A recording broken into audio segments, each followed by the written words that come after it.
सबसे सरल और आसान शब्दों में मैं अगर जीव की परिभाषा दूं, तो ये कहना उचित होगा कि जो मनुष्य अपने आप को शरीर समझता है वह जीव है। जो अपने असल आत्म रूप से अनजान है वह जीव है।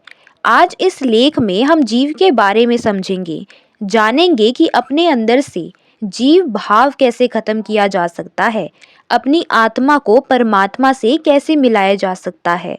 गहराई से समझने का प्रयास करें तो हम जानेंगे कि संसार में केवल परमात्मा ही है, इसके अलावा कुछ भी नहीं। जो भी कुछ इस संसार में देख पा रहे हैं वह परमात्मा से ही प्रकट हुआ है। तो अगर इस संसार को ही परमात्मा कहा जाए तो वह गलत नहीं होगा। उदाहरण के लिए अगर एक बर्तन में घी रखा हो, अब दो व्यक्तियों को बुलाकर पूछा जाए कि बताओ क्या नजर आ रहा है। एक व्यक्ति कहता है घी है और दूसरा व्यक्ति कहता है दूध है। देखा जाए तो दोनों ही व्यक्ति ठीक बोल रहे हैं, फर्क बस नजरिए का है। एक सिर्फ ऊपर के रूप को देख रहा है इसलिए उसे घी नजर आ रहा है, और एक उस घी के मूल रूप को देख रहा है इसलिए उसे दूध नजर आ रहा है। एक और उदाहरण देखते हैं। अगर एक बोर्ड पर ए लिखा जाए तो एक व्यक्ति कहेगा यह ए है। कोई और गहराई से देखे तो कहेगा ये तो बस एक लकीर है जिसे एक पैटर्न में लिखा गया है।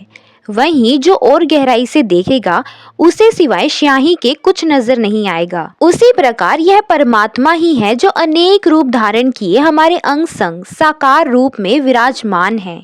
ये मेरी दृष्टि है कि उसे माया जान रही है या परमात्मा। हमारे अंदर जो आत्मा परमात्मा का अंश है, असल में वह भी परमात्मा ही है।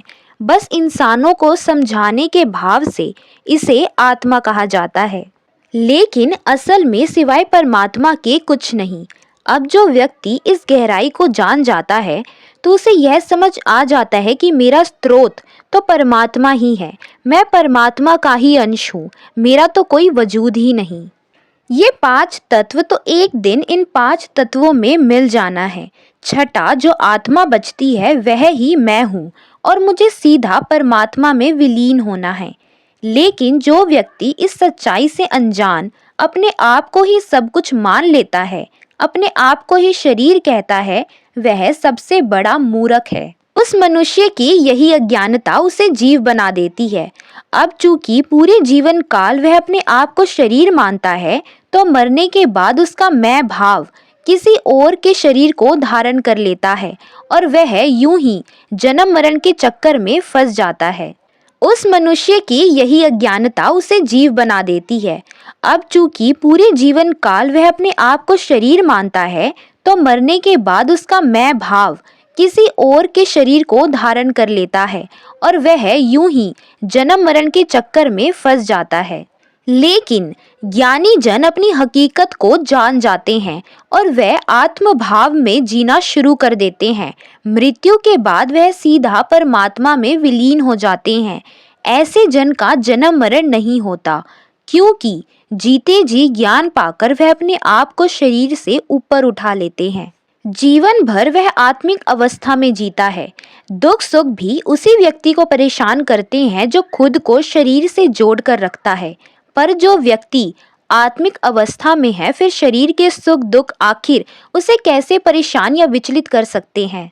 आइए अब आत्मा के बारे में और चर्चा करते हैं।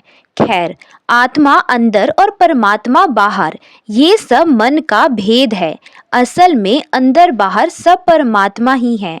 इसे एक उदाहरण से समझते हैं। अगर एक गुब्बारे के अंदर समुद्र का पानी भर दिया जाए और फिर गुब्बारे को उसी समुद्र में फेंक दिया जाए, थोड़ी देर बाद अगर उसी गुब्बारे को फोड़ देंगे तो गुब्बारे के अंदर का पानी और बाहर समुद्र का पानी एक हो जाएगा।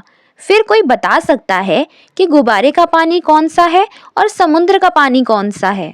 ठीक उसी प्रकार परमात्मा रूपी समुद्र हमारे अंग संग है और यही परमात्मा हमारे शरीर में भी है। जब यह शरीर नहीं रहेगा तो आत्मा ने तो परमात्मा में ही मिल जाना है। आखिर आत्मा भी तो परमात्मा हुई, तभी तो मिलाप संभव हुआ। जैसे पानी में पानी ही मिल सकता है, पानी में तेल नहीं मिल सकता, क्योंकि तेल का गुण और पानी का गुण अलग है। किंतु पानी आपस में मिल सकता है क्योंकि दोनों के गुण एक हैं। एक और उदाहरण से समझेंगे। जैसे एक बूंद और समुद्र में कोई अंतर नहीं, क्योंकि एक बूंद का भी कंपोजिशन H2O ही है और समुद्र का भी कंपोजिशन H2O ही है। आखिर समुद्र तो बस एक संज्ञा है। असल में देखें तो समुद्र और कुछ नहीं बल्कि बूंदों का जोड़ ही है।